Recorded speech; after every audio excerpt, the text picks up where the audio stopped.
I was so wound up about auditioning because they basically sent me 4 songs and then said program all the keys stuff, come in Yeah. and audition.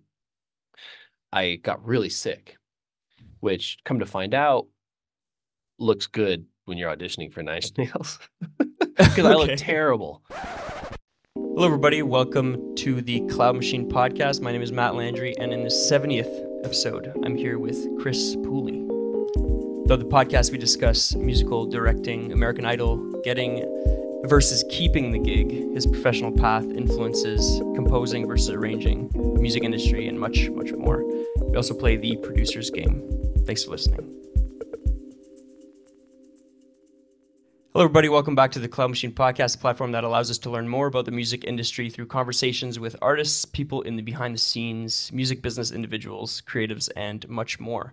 This podcast is brought to you by Eights, a musical direction and playback company out of Toronto, Ontario, Canada. Our goal with this podcast is to create a resource of knowledge on the industry and shine a light on all the stuff that is happening in the music world, topics and realities that are gatekept, and the people and roles that may often be overlooked. This week I have the immense pleasure of welcoming Kris Pooley to the podcast. He is a musical director, composer, and arranger, originally from Detroit, Michigan. He has been the musical director for American Idol since 2018, and throughout his career, he has worked with Katy Perry, Kesha, Demi Lovato, Adam Lambert, Rita Ora, Jane's Addiction, Smashing Pumpkins, and many more. Over the last decade, you may have heard his work through your TV on programs such as Glee, American Horror Story, and even the Super Bowl in 2015. I haven't had the chance to speak with Kris too much yet, but his career and path has been an inspiration for me throughout my journey. And I'm very excited to be able to chat with him today. So without further ado, please welcome Kris Pooley to the podcast. Hi, Kris. How are you? I'm well. Thank you for that intro. That was glowing. No, it's great. I've known about you for a very long time, and just recently went through this phase of just listening to a lot of like musical directors on just on interviews. And I know down your interview with Korg with Adam Blackstone and Oh yeah. David Cook a few years ago. That really changed the way how I saw musical directing in general. So yes, thanks again for taking the time this week. Got it, man. Let's start the podcast. So we always start the podcast. I want to ask you about your favorite live show experience as a fan. So right in. Okay. Yeah. Right in. Fans. God dang. There are a couple. I'm just gonna say what comes to mind. Yeah. There was a Gojira show at the Wiltern that I loved. That was probably, I don't know, 5 years ago when they came through LA. It's just one of the cleanest, clearest, most emotion front forward. I loved that album at the time too. I still love the album. Okay, that let's see. When I was in college, there was a Screaming Headless Torso show, very weird band from New York that I was a fan of, and I drove from Detroit to New York to see them play at a little club. That was formative for me. Yeah. It just a tiny little room, incredible band, some of my favorite players in the world. Okay, that comes to mind. I'm a drum corps guy, so there's probably like a drum corps show in there. Oh yeah. I know it's different than what you're asking, but no, it's great. It's great. Do you think that throughout those 3 shows there's like a thing in common kind of thing? Like they're all loud. They're all loud. Yeah. I think that's about it. I think no, musically they're kind of, it's all left of center. It's definitely not pop music. It's, the drum corps stuff is mildly orchestral.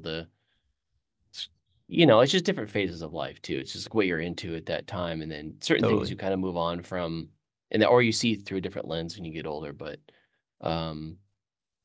it just sparks something in me creatively. Like the Gojira stuff, the metal stuff, I've listened to a lot more the last 5, 6, 7 years. And that just fires something in my brain that I love. And so most of my downtime listening, it's metal. Nice. Yeah. There's something about going to see like crazy shows that, for me anyway, you just want to sort of sometimes go home and like burn all your instruments. Do you get the same feeling? Like especially like for a Gojira show, like, and you mentioned like creative inspiration after, like after the show and stuff. Like, what do you go home straight to the keyboards or stuff like that for you for yourself, or is it? Yeah, it actually doesn't make me want to quit. It I mean some No, things no. have in the past, but Yeah. but certain piano players make me want to. They're so, like Brad Yeah. Meldau, and you like, I think Yes. I'm Yeah. I'm never, anyway. Yeah. Um no, it's inspiring for me. I realize I'm Yeah. not that good when it comes to metal.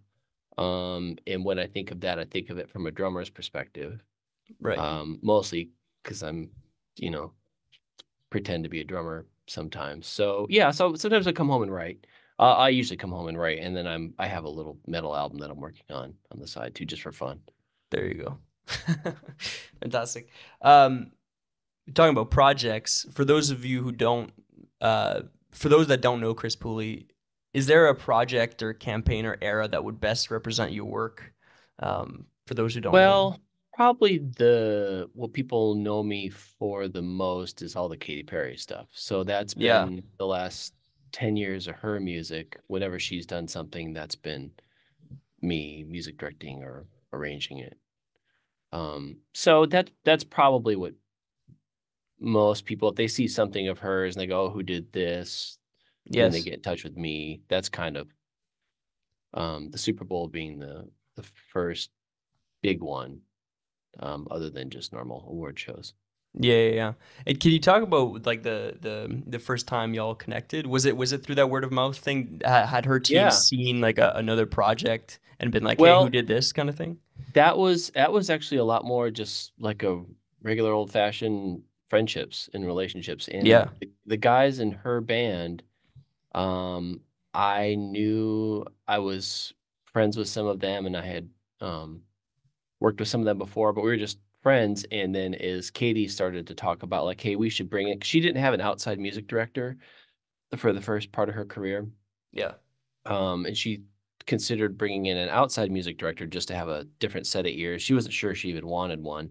And some of the guys in the band said, hey, do you know Kris? Have you met him? She's kind of like, I don't know. I guess maybe I should meet him. So they were doing a rehearsal, and I got a call from her management, I think that morning or the night before, and said, hey, would you mind swinging by the rehearsal and just saying hi? We don't know if this is anything, but Katie just wants to meet some people. So yeah, so I Yeah. just went by the rehearsal, and then she met me in front of all of my friends, the guys in the band, and interviewed me in front of them. Right. She's just, it was funny. Um, and then she said, okay, we'll work on this one song, something that she wanted something different on. Yeah. And so I did one song, and then that one song has led to the last 10 years. Well, and I put myself a lot of times in the listener's shoes here and say, "Oh my gosh, you just got a call and you were able to just be there the day of or the day after." There's something Mhm. about location, especially like in LA, and just even like being in LA a lot for music myself. There's just something about like being able to be there like quickly. Right. Um, Yeah. is there is that was that one of the reasons why you made the move? We haven't talked about that yet, but Yeah. I mean, yeah, you go to kind of where the action is. yeah, I don't think you have to live in LA to do this, but I think you have to be willing, if something like that comes up, even if it doesn't pan out, to get on a flight and get there on your own dime quickly. yeah, yeah, yeah, yeah, And not tell anyone that oh, let me see if I can get a flight. Just be like, yeah. And then, yeah, just get totally. there. So if you don't live in LA, I think that that's something you should be willing to do. And that goes for any position of anyone in the music side. In this podcast, we do a quote segment. Last year, it was an Erica Badu quote comparing the art form of music and the music industry. And this year, it's a Joni Mitchell quote. It's pulled from 2004 with an interview with Robert Hilburn of the LA Times. And she says here, I heard someone from the music business saying that they are no longer looking for talent. They want people with a certain look and a willingness to cooperate. Um, What are your first instincts when you hear this sentence here? Well, I guess if I didn't know it was Joni, Yeah. I would think that's a pretty cynical view of music. Yeah. Um, I think just like any statement anyone makes, it it can't it has to live in context. And so Yes. knowing Joni's life, knowing her setbacks, I mean, pretty well documented, even the writing of Woodstock. So Yeah. I think I I would think that that's a cynical take if that's your whole perspective on the music business, but that is there is some validity to it in when it comes to the music business, like the business of it. So Yeah. I could see her double speaking like she's so cleverly does often as well. Yeah. And I think that she's right in one way, Yes. um, because there is and even for her career too, there was a particular marketability. There was, do your songs resonate? The willingness to cooperate. There, just like in any relationship, there's give and take. So, Yeah.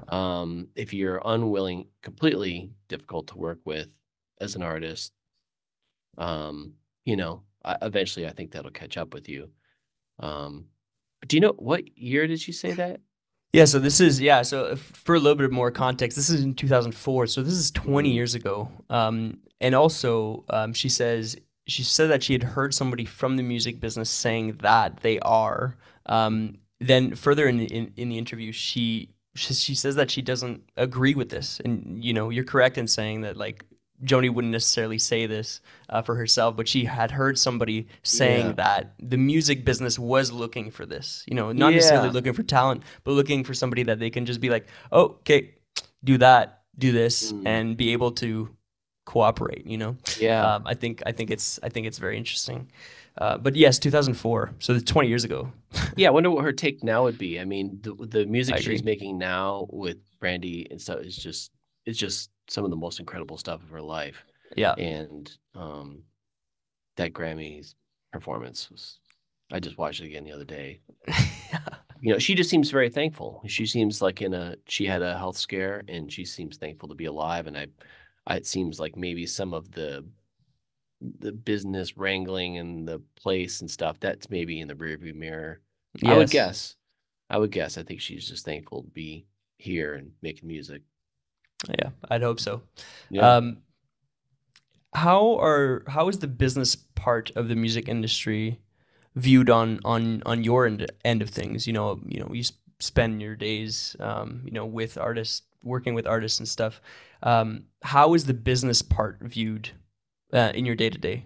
Well, I mean, I guess there's a couple different ways you can break out the word business, right? There's Yes, money, yeah, there's the professional aspects of what you do day in, day out, emailing. So yeah, sure, it's the basic principles of business and business ethic, I think apply, as far as being on time, being responsible, being um, accountable, being teachable, all those things in business. As far as the like doing money, that part can be tricky, yeah, especially in an industry where unless you're working on something that has a union contract, it's kind of the Wild West. And it's the classic, how much are you charging? And then the responsible, how much do you have? That yeah, yeah, dance. yeah, So I'm thankful that I have a manager that does all that now at this point. I have for the last about 10 years. yeah, And I found it was helpful to pay someone else to have those difficult conversations just because I'd rather I'd rather someone else have that's infused in their relationship, and I'd rather not have money infused in my relationship for yeah. creative things. Yeah, like has that sort of have you felt it change your relationship with the artists? Not really. Maybe with the managers because they Yeah, know they sorry, don't. yes, yeah, artist camp Yeah, management, yeah. yeah. The managers don't have to deal with me and money. You know, Yeah. it's just if I'm working on it, it's already been agreed to, and we just move forward. And and everything is scalable, right? Where I've heard this, the three aspects: music, money, people. Those are the Yes. three components, and The gig triangle. it has to be two of those. Yeah. It has to be two. So, um, when deciding whether or not to take work, and I think this is true on any level, this should be no matter how much it pays and no matter where you are in your career. I don't think you should jump at something that's only one of those.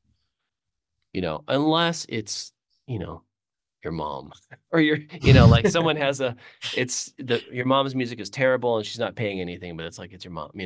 Yeah. So unless one thing is just so out of control, a lottery winner, wants to pay you $1 billion, Yeah. No, we hear it a lot. The gig triangle, the money, music, people. It's super important. Mm. Now, in regards to the industry again, where do you think the industry is going? Very general question. We talk about a little bit about business, about music. Where are you seeing it going? I have no idea. That's a good question, and Yeah. I mean, it seems, it seems like a lot of things where with there's more better players Yeah. now than ever, and better at not even just players, just better at everything because of the way we can access information. Yeah. And which in turn can kind of drive quality, money, all those things down. It just straight up capitalism Yeah. comes into play there. And I think that's a tough one because I feel for young musicians who just want to get their foot in the door, but they're offered money that's really not livable. And so I've been seeing it trending more and more that way. Yeah. And more artists that are established, older artists that and they're being asked to take less and less. But the reality is that the artists are making less and less too. So between ticket sales and things being bundled into their albums and stuff like, it's I think there's less and less money in the music business Yeah. every year. So it could be a tricky balance, and there are certain staples like film and TV that they consistently renew their contracts. This is where I'm very pro union. Yeah. And it's nice, like American Idol's a unionized show. So thankfully we have those protections. But if more and more shows, I know more and more TV shows are getting away with not using unions, so it gets tricky. And then it's just how much money, how much do you cost? How much money do you have? So. Yeah.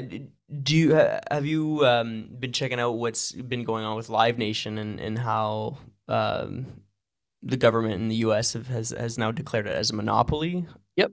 How do you think that will affect it going forward? I really don't know. I think Yeah. it's so I dove into it a couple weeks ago, and I see a lot of artists speaking about it too, and I just think no one is really that informed about it yet. It's really complicated. It seems very complicated to me.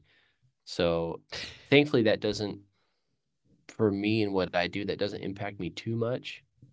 Yeah. Exactly. But it's fascinating. I mean, I think it's a shame when when power is centralized like that and money is centralized like that. And hopefully, there's a way to redisperse that, but I'm not entirely sure what that is.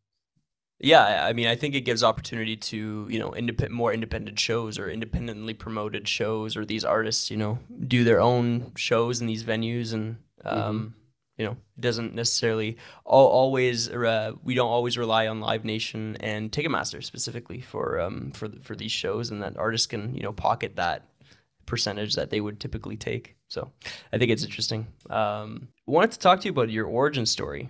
Can you give me the lowdown on where you grew up and your creative upbringing specifically? So family, friends, maybe high school specifically. Okay. Yeah. I'll try to make it short because it's Sure. whenever I hear people's origin stories, I'm like, okay, we get it. Yeah. I hail from, no, there's just I grew up in a suburb of Detroit, Waterford, Waterford, Michigan. And yeah, my mom's a singer. And I grew up primarily with her. My dad is a sax player. And then my Okay. stepdad's a guitar player. My mom and my stepdad have a casual band, a wedding band.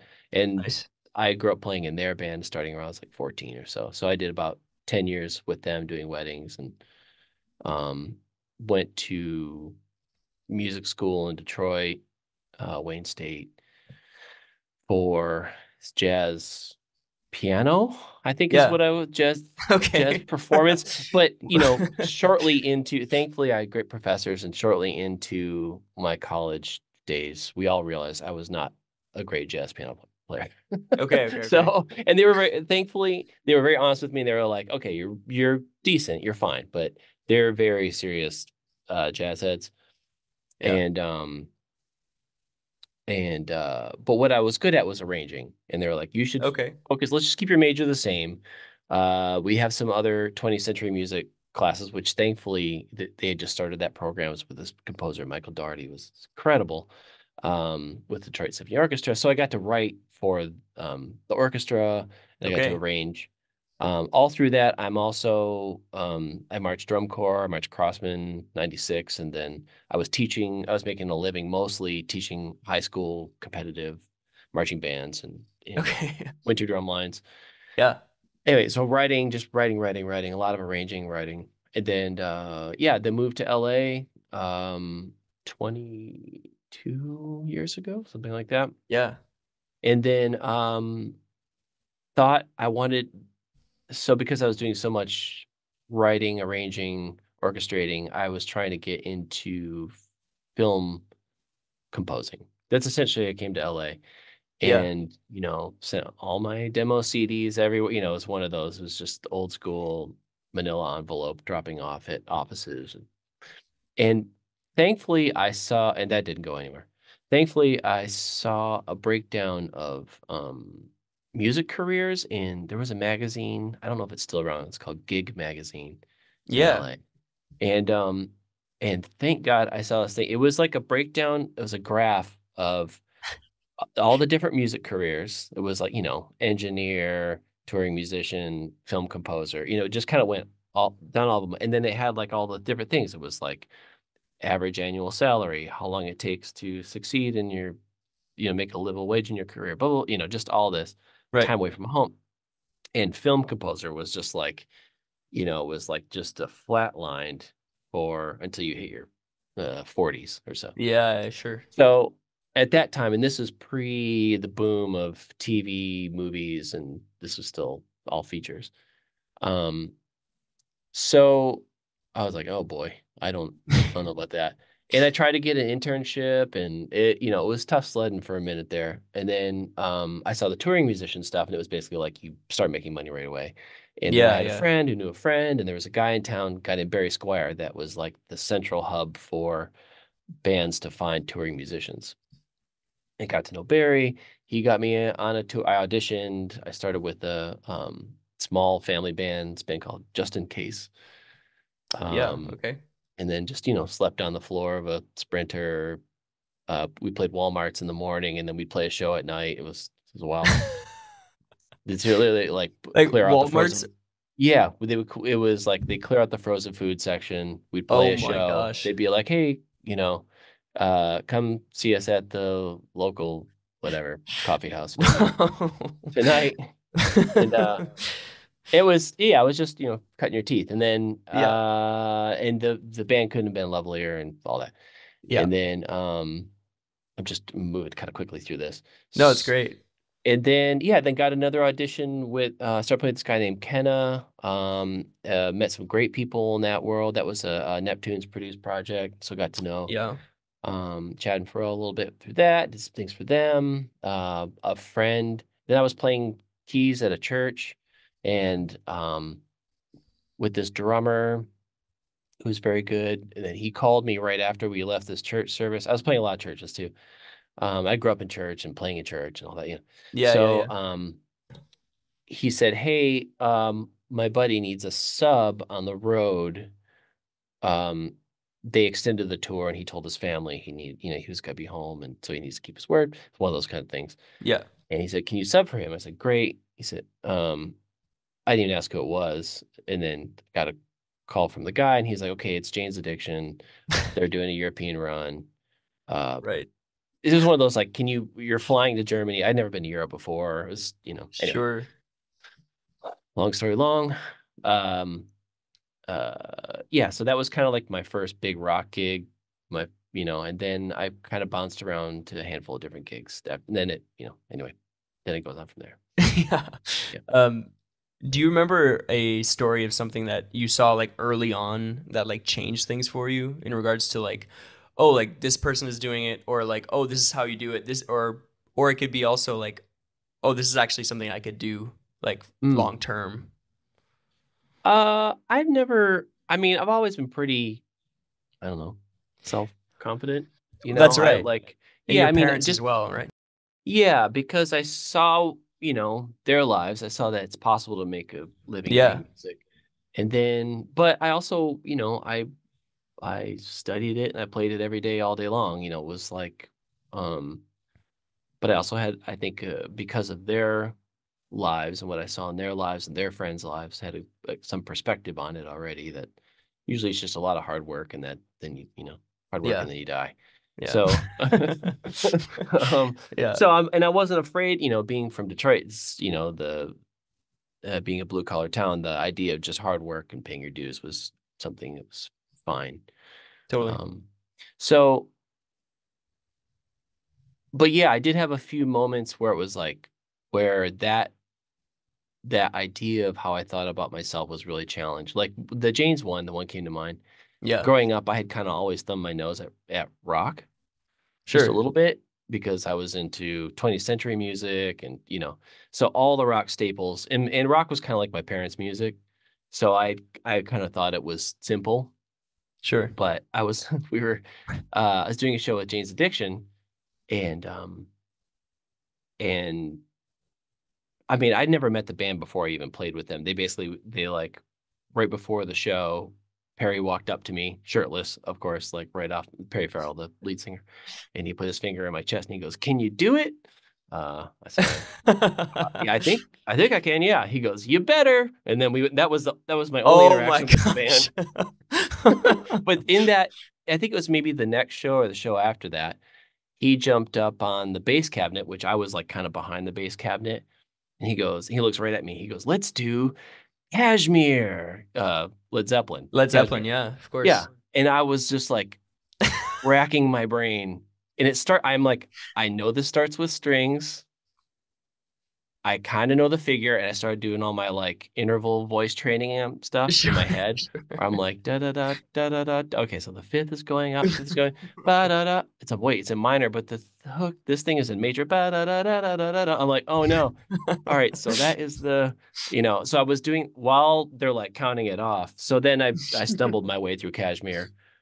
I totally blew the ba, ba, ba, ba, ba, ba. Yeah. That section. I think I just picked my hands up. Like, I am lost.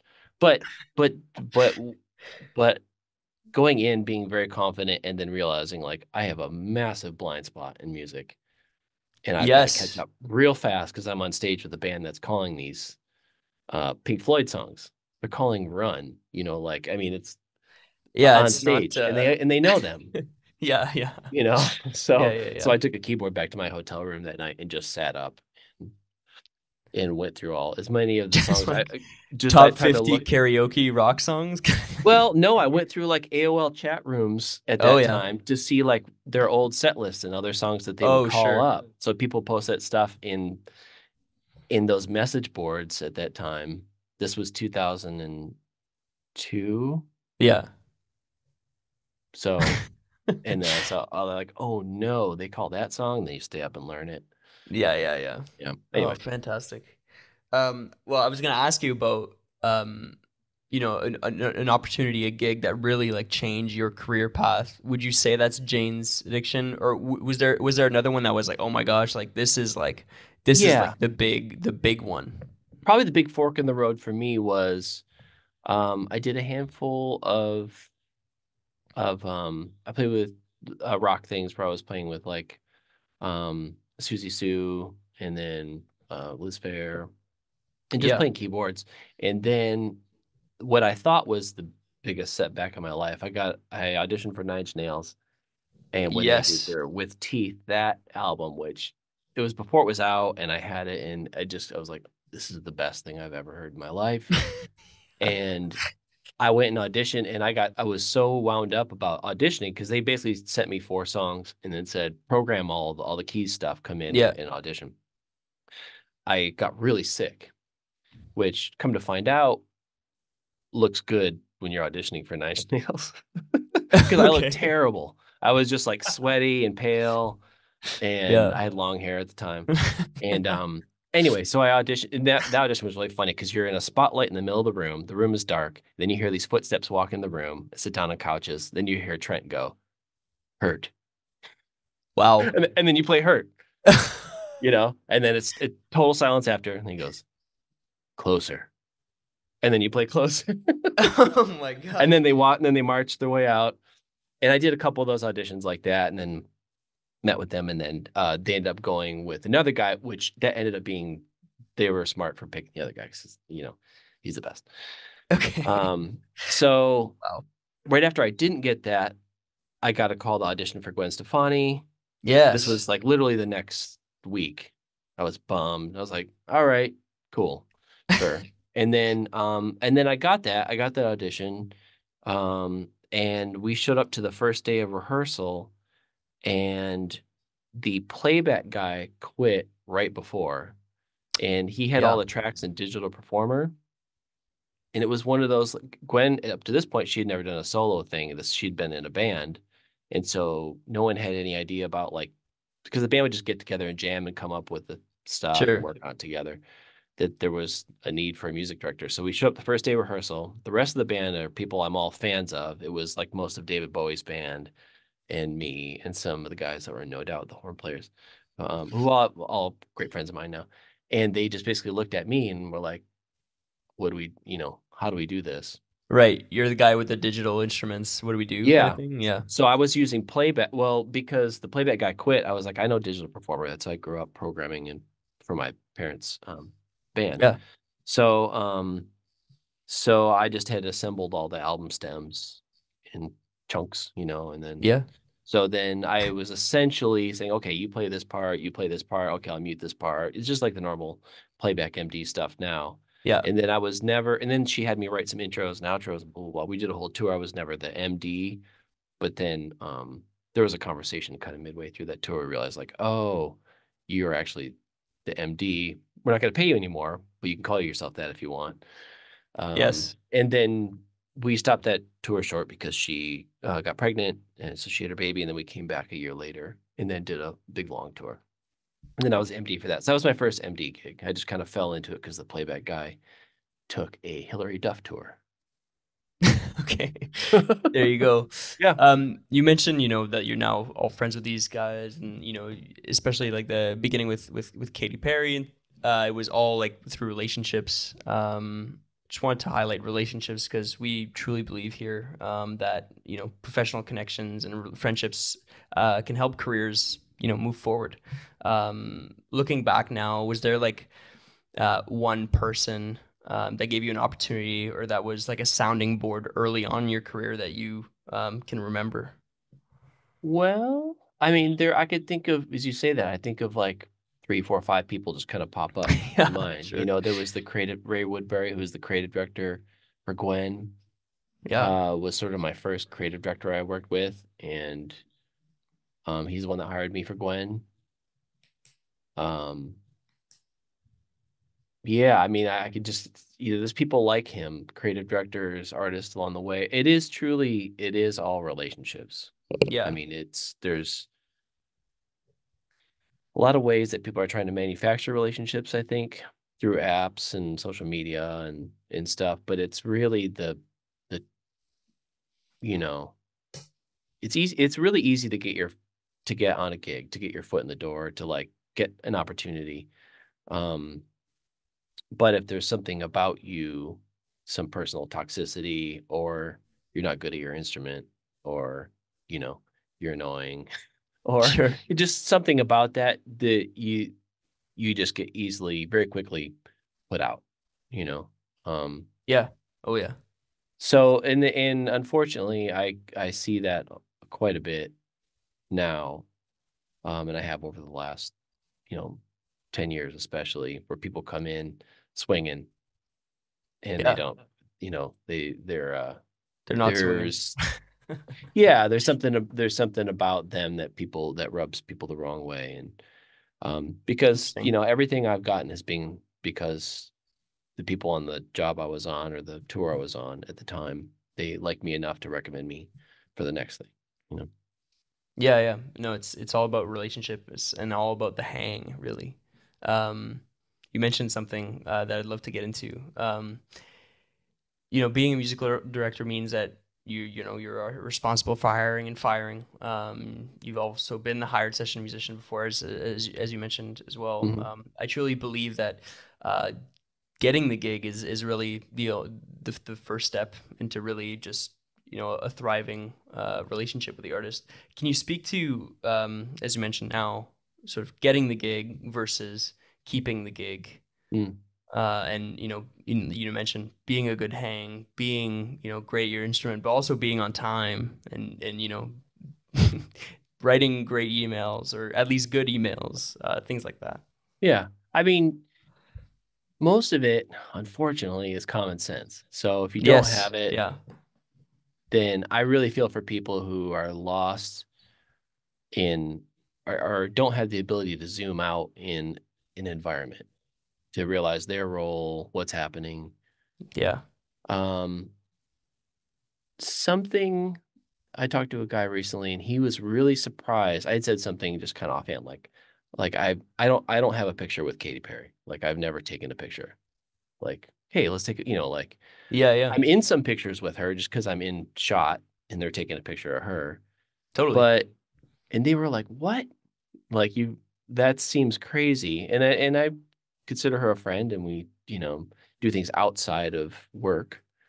Um, our families know each other, that whole thing, but I've never the implied familiarity that sometimes I think musicians get with when they're in a band, the idea that we're family, quote unquote, Yes. Yeah. it's not really that. I I get why people say that, and I think there's something heartfelt about that, but in a professional environment is really what it is. It's about relationships, um, but it really is. It's the artist's business that we're Yes. all working for. So I think boundaries. Yeah, I think people. I think the younger you are, probably the harder time you have with boundaries, um, because there's so few boundaries socially now, anyway. But Yeah. um, that is one that really that as far as keeping a gig, being mindful of your boundaries is a big one. For those who don't know, musical directing encompasses lots of like different activities, responsibilities, and hats, especially now in 2024. Can you speak to the balance between directing, composing, and arranging in what Hmm. you do? Yeah. Well, let me talk about the touring music side first, because Sure. like American Idol and TV and composing, they're their own things. So on the touring side, which I don't know if that's most of your audience, but um, musicians, players. I mean, for music directing, it's probably what's this is there's a saying about these three too. You're part politician, part technician, part musician. Sure, sure, So sure, sure. you have to have a strong musical base to know what to do. Yeah.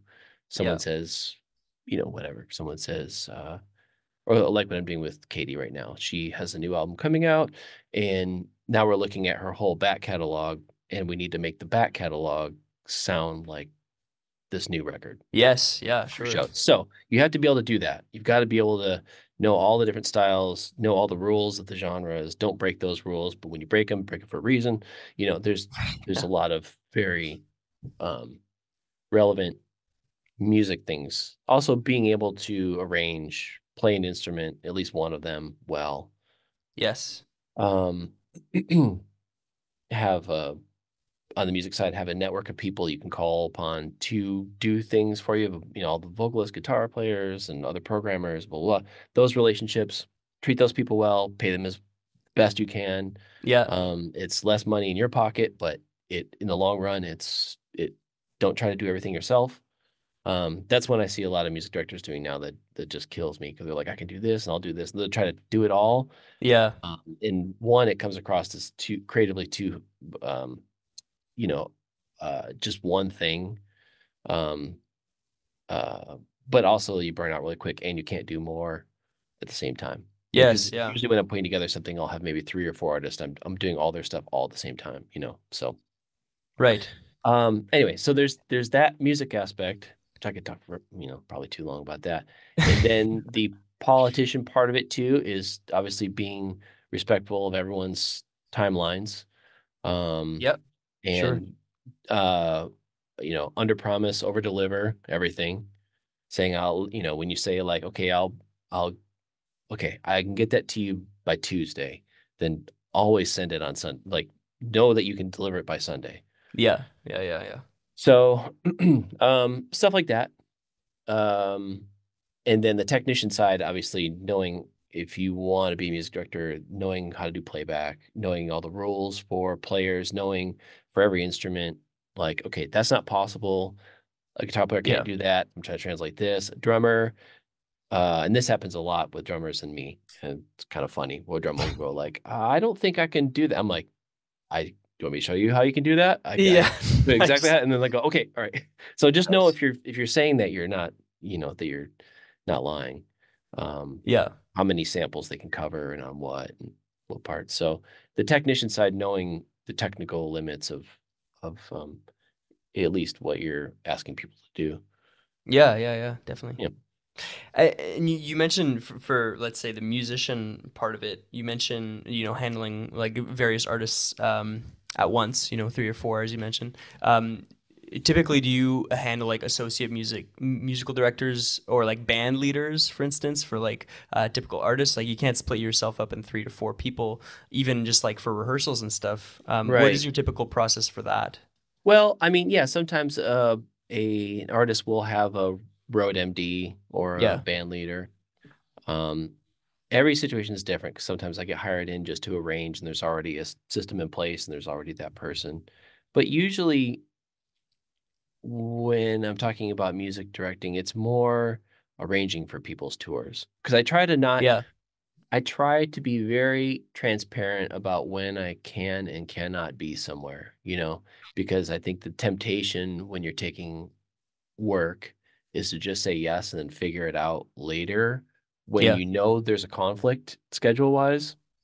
If you know there's a conflict, it's always best to just say, okay, I've got till this date. I can't be there physically then. I'm happy to send someone that's not me, someone that I work with.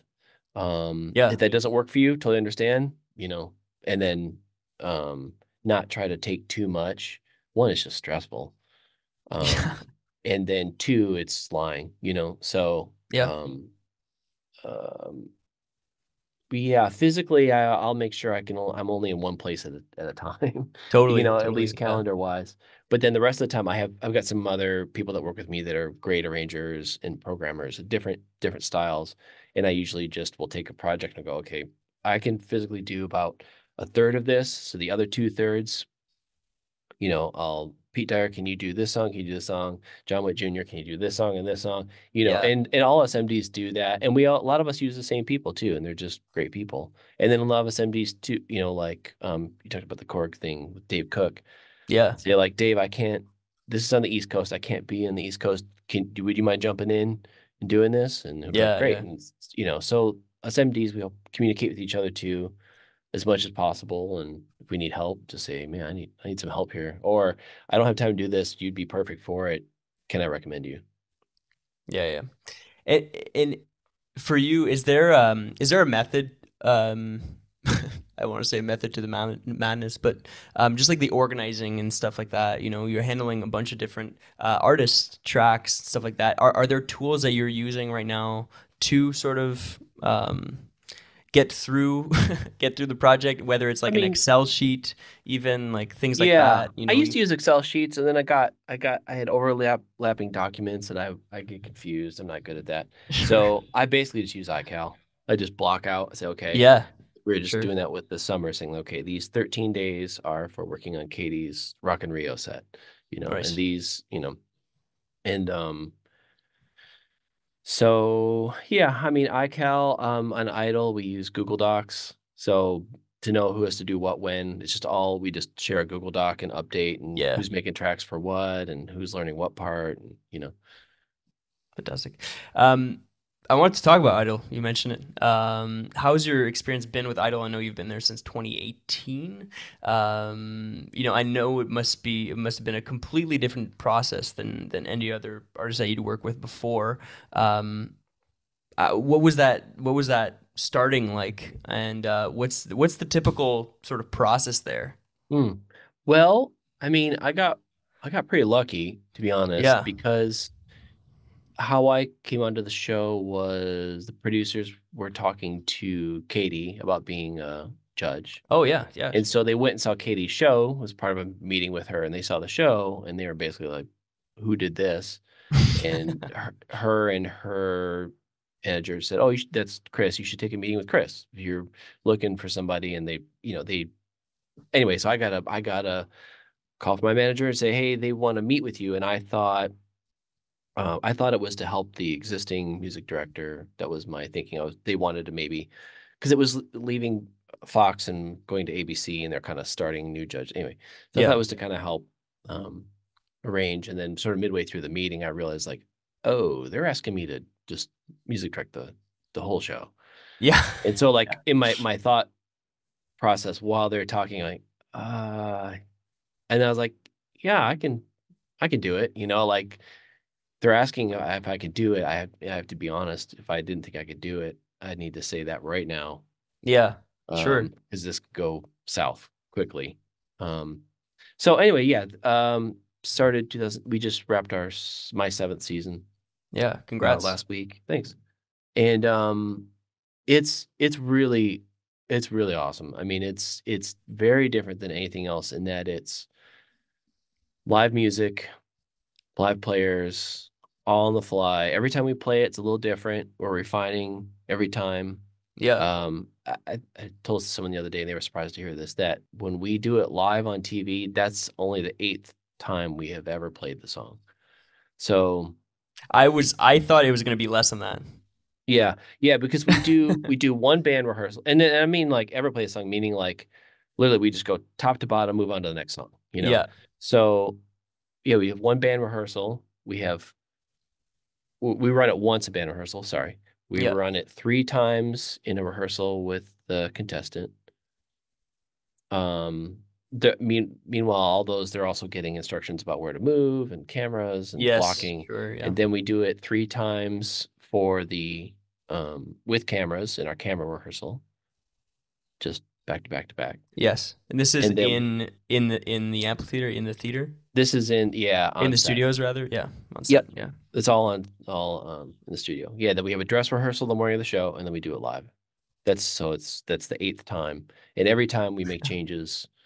Yeah. So it's fun. It's really nimble, and the band's really good, and our nonverbal communication is really good, Yeah. and we've all got, we know each other's strengths and weaknesses, and the friendship. That's one where the we're playing as much for each other as anything else. Yeah. Yeah. I'm sure a Um, lot of laughing. I'm sure. yes, and a lot of accountability too. Yeah. So it's not, Oh yeah. we're about the business of doing it well. So, um, yeah, if anyone makes a mistake, I could probably count on one hand in seven seasons the mistakes we've made, and just because if we do, it's searing. Yeah. Yeah. We Yeah. don't, Oh no yeah. one wants to make a mistake. Anyway, so the process is very different than tours, and what I love about it is you do it and it's gone. There's no working on it anymore. You That's move right. on to the next week's songs. The next week, yeah. And typically, like, I believe the show is now aired on Sundays. Is that correct? It's Sundays in the States. Yeah. We did Sunday and Monday shows a lot this year. Yeah. Okay. We'd have back-to-back live shows. And then typically like for a week's time schedule is it Sunday, Monday, like break on Tuesday, Wednesday kind of thing, and then back in on Thursday? Yeah. So say we did a Sunday, Monday show. Yeah, There's all these. So it gets complicated. And I'm we sure. even I'm sometimes sure. get it very confused because we're also working like 2 weeks ahead at all times. So say you've got 20 Okay. contestants on the show. We know in 2 weeks we're only going to have 14, but we're still working on all 20 of their songs, although six of them will not make it that far and six of them just go in the garbage songs. Okay. So that's where it can get confusing because it's like what's happening what week. Right. Okay. So yeah, so we do a Sunday 2 hour live show, Monday 2 hour live show, Yeah. Tuesday we would be looking at the songs for the coming Sunday and Monday's show. So 4 hours of Yeah. TV. So it would be, say there's 20 of them, there'd be 40 songs we're looking at. And so we're refining arrangements, we're making tracks for those. They're rehearsing with their coaches, and we're getting piano vocal like MP3s. Yes. And then we Yeah. put them on the grid. We make tracks to the grid exactly what those arrangements are that we grid them. Yeah. And then meanwhile, I have a creative meeting, so we're going through all the creative treatments, Zooms. And this is on a Sometimes Tuesday? this would be on the next day. Yeah, there'd be a Wow. creative Okay. meeting. Because everyone has to make all the lighting has to Oh, program, 100%. video Yeah. content has to get made, Yeah. blocking. Um, yeah, there's a couple other things that overlap here, and then almost always after a show, when certain people go home, then other songs become available, and some contestants change their Oh, yeah. songs, Sure. Yeah. and then or we'll hear a song and we're like, "This is really not good." Yeah. We had on our show. It's the rules are that the contestants are the final say on their song. So if we disagree with their song, we'll just present our case. I'll say, "This is why I think this is a bad idea," and they Right. can take that advice or not. Yeah. Yeah. Yeah. And they usually will go like, "Okay, well, what else?" And I'll say, "Well, how about this?" And then we'll look at that, and Right. um, or we'll say like, "Oh, this song is on your socials. You sound great singing this." Like, "Oh, I never thought about singing that." Like, "Okay, well, let's try that." Right. Anyway, so it gets so that's Tuesday, Wednesday, more tracks, more Yeah. meetings. Um, Sometimes there'll be a band rehearsal on Wednesday, but usually would be Thursday morning at like, we do like a 8 a.m. to 1 p.m. band rehearsal and then drop Yeah. back the same day. And then anyway, so on and on. So it's assumed that during an idle season, there's not going to be much time off. No, there are no days. No, there's no. Right. So sometimes there'll be a gap where there'll be like one Monday where there won't be anything crazy to do. Right. Just Like just only Sunday show kind of thing. just working on arrangements Yeah. Yeah. Yeah. usually, but there are no down days. Very cool. And typically, like this season did it start in January? Our first taping was in December. Okay, December. So Yeah. we just do a week in December and then we do 1 week in February when we go to Hawaii. Those are pre-tape shows. Okay. And Yeah. then I start on the show again sort of mid-March with planning. And then we wrap end of May. Okay. Fantastic. Um, are there some musical directing tricks that you've acquired during this tenancy at Idol? I mean, 7 year, or there's some things that you've learned along the way that is now cemented in the process for you. Oh, that's a good question. I've learned it's important I have a talk with all the contestants in Hawaii. I Yeah. started doing the last couple of years because they all have similar questions throughout the season. And so I try to get in front of it. It's, you know what? It's such a human endeavor, the show. There's a lot of things musically you can pick apart, but it's a Mm. really stressful environment for people who haven't done music on live TV. And I really feel for all the, contestants, artists that come on our show. So the things I've seen them go through are just real human, emotional level things. I try to talk to them about it early and say, like, Address the social media thing, address that you're going to get a bunch of attention, that the things that people say, both good and bad, aren't necessarily true, Mm. and to guard your heart and know that your coaches are there. If you need to talk about something and get something out, it's better to just talk it out, Mm. and there's a lot of it's more just, like it's music industry 101 as far as dealing with the public's opinion, what you sound like, what you look like, Yeah. um, and managing that is as much of my job as doing arrangements, Yeah. Oh yeah. um, and It's it's because when we get ready to go do a song on live TV, I'm talking to them in their ear, and it's really it's like everything else goes away. It's like being a boat pushed out to the ocean, where it's like everything, and then it's just us. It's just us making music, and after all the chaos of everything that they've gone through that day or that week, and a lot of them go through really hard stuff throughout the week. I'm sure. Then I have a moment to kind of talk to them, usually before in their ear while the video package is rolling. I try to talk to them so they don't watch that because they start to cry a lot of times. So it's managing the emotions and their emotions on the show and letting Yeah. them know that we got their back. We're there. If they fall apart, we'll stop. We'll wait for them. Don't worry. It's okay.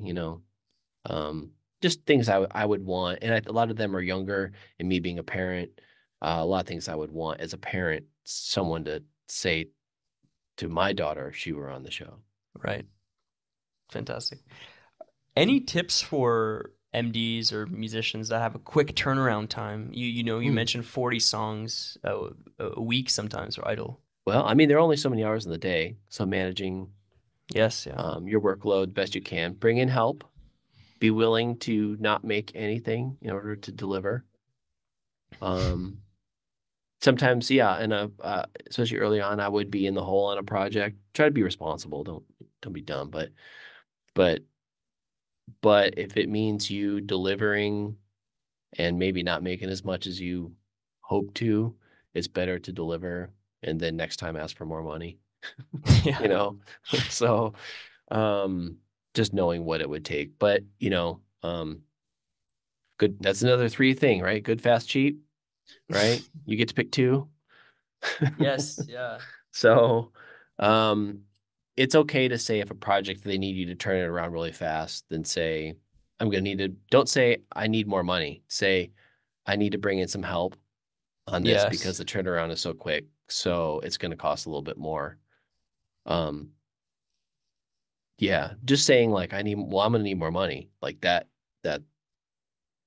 yeah, that's a see you later.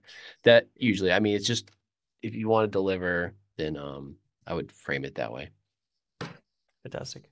Talking about like a lot of like musical directors and stuff, a lot of like things that happen around, you talking about fast turnarounds. I want to talk about just musical directing in general and maybe taking inspiration from other musical directors as well. And just like, you talk about collaborating with guys like Dave Cook and stuff. How do MDs sort of stand out in the music industry while it's not necessarily their job to stand out? Mm.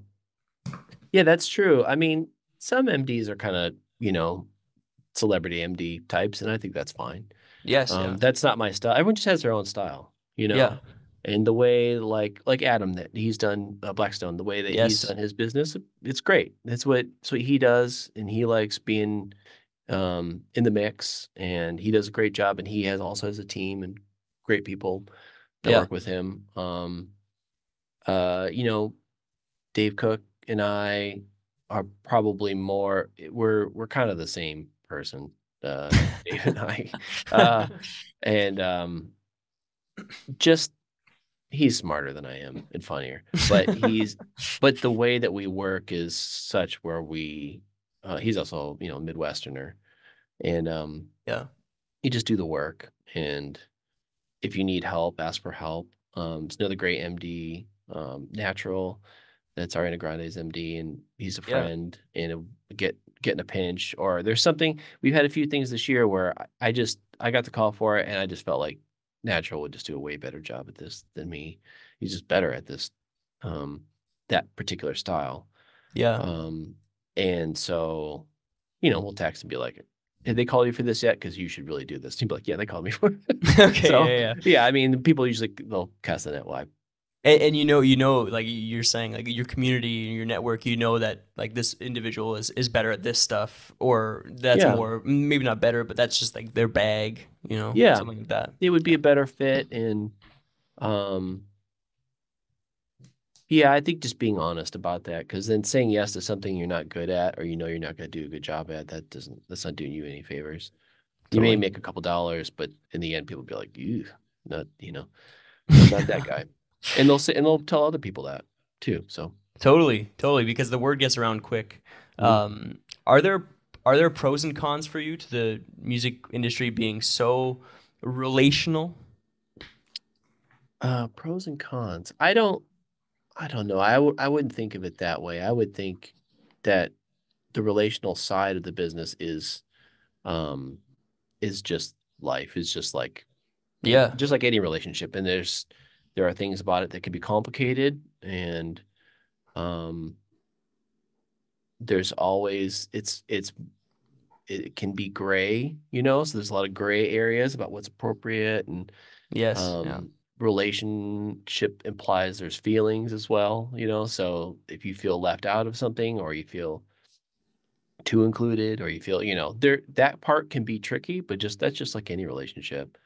um and I think if you look at your immediate circle and you're good at relationships in general, you know, be honest Yeah. about how that's going, you Totally. know, then you'll probably be fine in a relational oriented industry. Yeah. I want to shift a few last questions here. Think about the listener again. Probably a lot of, you know, MDs, musicians, artists. Um, how could one grow their prospect in the music industry, music business? Is it truly all patience, connections, and experience, or is there, more than that? I think luck is one, Yeah, unfortunately. totally. Yes. I mean, right time, right place. But I think eventually, if you're around enough, you'll end up being right time, right place. And if you're prepared, then you're you're doing okay. But if you're not prepared, um, you're screwed. Sort of.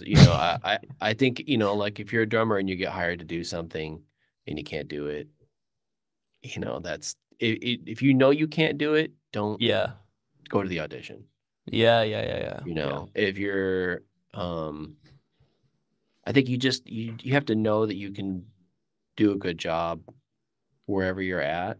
And what I see a lot of times is um just people not doing a good job with what they're given. And Yeah. it's usually not hard, and it usually doesn't have anything to do with music. I mean, there are a lot of good players, but it's something as simple as reading the entire email, you know, and and you'll see at the bottom, oh, there was a Dropbox link to my up mixes for my parts, and Right. I'm dumbfounded at how many auditions I've done, and half the people go, "Oh, can you send that to me again?" Like, Yeah. Yeah. what? So, and people that have done auditions for me and people that know me know it's just full of those stories. And I am not shy about telling people those stories too, because if you're dumb enough to do that, then I'm probably gonna use that as a warning for other people Oh, yeah. to not hire No, you. for sure. Um, if you had to redo it again, just all your your career, what would you do differently? And as well, are there things that you would have liked to learn earlier in your career as well? Uh, It's a two-parter, yeah, two-part. First part, I think I don't know if I would have done anything differently. I mean, I It's think great. I mostly have just gotten lucky. Yeah. Um, I've gotten lucky by having people look out for me, Mm. and people that are, that were honestly good friends of mine also work in other environments and then recommend me for those environments. So I honestly, I don't think I would redo anything. It's great. Um, No I regrets. haven't. Yeah, I haven't really thought much of that, and maybe there it's in there, but I don't really like to look back on a past I No, can't no. change. Yeah, that's You great. know. So Yeah, the second question second is, question. yeah, are there things that you would like to learn a little bit earlier in the career in your Yeah, career? well, the rock stuff, like I talked about earlier, Yeah, I wish I hadn't been, hadn't thumbed my nose at any genre of music early. right. Um, there's only so many hours in the day, so you can only learn so much. But to, I see this happen often with people where they think down on pop music, Yeah, yeah, and yeah. so when they have to play it, there's already this environment in their brain that they are dumbing down what they can do. Mm. And if even if they don't say it, you feel it. You're like, why? You know. Anyway, you can just tell Yes, yeah, yeah. when someone feels like they're Totally. dumbing their skill down, or their whatever they're playing is beneath them. But then Hmm. conversely, you really feel it when people are really good and they're really excited to play the most simple pop, you know, right down the middle. Yeah, And the people I know that work a lot are those people. They're monsters. They can play anything, but they will just play the most simple thing right down the middle and be so happy to do it. yeah. Yeah. It's fantastic. Um, and any general tips for those looking to bolster their prospect? Mm, In the music industry, I think I'm typically thinking about musicians. You're I don't know. We haven't necessarily spoken lots about that, but hiring musicians. Are there things mhm. that you're looking for specifically now in 2024, other than uh, ego, Yeah. things like looking at the whole email, things like that. Yeah. Any general tips? Well, yeah, I mean, love it or hate it, social media is like the way that we find people for Yeah. gigs. That's always when someone says, "Oh, you should check out this person," always go to their Instagram and you look at the first couple things. And so make sure you have a video pinned at the top of what you actually do Yes. and you doing it.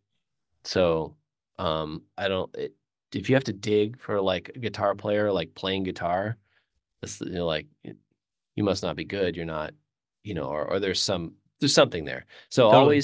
always, if you're a singer, have a video of you singing pinned somewhere up at the top that's not tuned. It's not part of an album. It's you actually just singing, Yes. so just be real. And, um, yeah, that's nearly almost it. Because when I'm looking around for players or someone says, "Oh, can you send me links to the band?" That's what I'll do. I'll just send a link to the Instagram, Yeah. and I'll find a picture online, and and the artist or the managers, they'll do the exact same thing. They'll click on it, they'll see what the first pin videos are, and Yeah. Oh, fantastic. that's it. Um, what are you looking forward to right now? Last Hmm. question. Good question. I mean, I think musically, there's a lot that I've done that I'm pretty happy with. Yeah. In that, I mean, I just think I've got to do more than I ever thought I'd be able to get to do. So I'm not, there's certain things with like, oh, I'd love to score more. I'd love to, Yes. you know, um, Is that get still more in of the those cards opportunities. for you? Like Yeah, and I film get those scoring? opportunities. Yeah. Yeah, and I do. I mean, I have all sorts of scoring things I do that aren't film related. Um, just writing for the show Awakening in Vegas last Okay. week. So there's that. Then that's scoring, and I have a sort of a steady commercial workload too. So scoring Yeah. for commercials, and then lots of different branded content stuff. You do like a BMW film. So Sure, sure. I get to do those, but I haven't done really any features. Yeah. So there's something, I would love to do that, but that also feels like it's a little Spinal Tap-ish, where you're kind of like, now I get to work on my opera. Yeah, yeah, yeah. It's it's if I get to do it, great. I feel ready for it, and Mm. I would love to do that. But I'm also happy to just grow where I'm planted too. So I like a lot of things that are outside of music things that I need. I need to be outside. Like fly fishing in the summer is my thing. So after Oh yeah, rental, I usually try to take off nice. and spend a number of weeks in the woods with my feet in the water. That's a big priority for me because I realize if I don't do that, then I get wound up too tight with Yeah, music. yeah. So the things I look forward to are having you know, hopefully having property in the middle of nowhere that I can fish. It That's sounds a little old yeah. man of me to say that, but it really is um, something I think about probably too much. But yeah, I'm sure. but Yeah, yeah, musically, I've been very lucky, and I'm thankful that I get to even do it. And so every you know every week, it's like, oh wow, I can't believe I get to still do this. yeah. Oh yeah. Well, fantastic. I wanted to conclude with a game that we do on this podcast specifically for you. I thought about doing one of the games here that it's a fun game just to see where your influences are, but where you are at currently in your music career. It's called the Producer's Game, and it's basically for us getting a chance to know what you would do if you were an executive producer for basically a dream album of yours. Now this is like dead or alive. So I basically ask you, who would be putting this out, like the artist, who would be putting the album out, some of the producers on the record, composers, the band, who would be in the band, and then some fun questions here. You know, which studio you would record at, what city you'd record in, as in you could bring Abbey Road to New York. The era of the album, as in, is it, a 70s, 80s record? Is it a futuristic record? And then lastly, what would be the topics of the album? Boy, big So I know question. it's Yeah. a big question. We could take our time. We could also pause here as well. Yeah, no. Let me think. I mean, the first thing that comes to mind, Yeah. I mean, I don't know if I'd want to do the bringing someone back from the dead, Sure. That's great. because I feel like if I put this sort of idea out in the world, it's something that could actually happen. Yes, yeah. So Yeah. that's how I don't want to start with this is never going to happen. No, you're Um, in a great position to make this happen. so yeah, totally. It would be something pretty gratuitous, like it would be like John Williams. I mean, let's just go Yeah, for the yeah. tops Let's here. do it. Like reimagining the Radiohead catalog. Oh my gosh. Like Now his you're speaking my language now. so his harmonic sense, all his John Williams isms applied to that tonality. Maybe not with that instrumentation. Or would it be Radiohead doing John? No, it would be John Williams doing Radiohead. Oh Something like man. that, where he uses their melodies and their progressions, but with all his French horn stuff and all. So it would be that. It'd have to be obviously the LSO, London Symphony. Yeah. Obviously doing it at, well, we couldn't do that Anvil. So, it'd be Abbey. Yeah. Probably, but it might be nice if it were closer to home. But I guess I could move Abbey here. But then it wouldn't be. The whole point is it's there. Yeah. So yeah, the or just somewhere close to my house so I could walk there. The There you Raleigh, go. Raleigh Studios down the road. Or you could bring it into the woods so you can go fly fishing. Ooh, that's a great idea. Yeah, so we build it. We build a sound stage, environmentally conscious Yes. campsite that we could disassemble after, Yeah, exactly. and run enough power to. Not Yeah. the generators in the woods. Anyway, so yeah, it would be Williams Wow. does Radiohead. Yeah.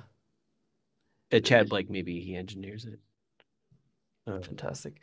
Same band, like Lynn and Radiohead kind of thing, or just without Radiohead? Like, I think there's no Radiohead. I think Tom York's not singing. that's I think great. it's Johnny Greenwood could be there. He can do his part. Yeah.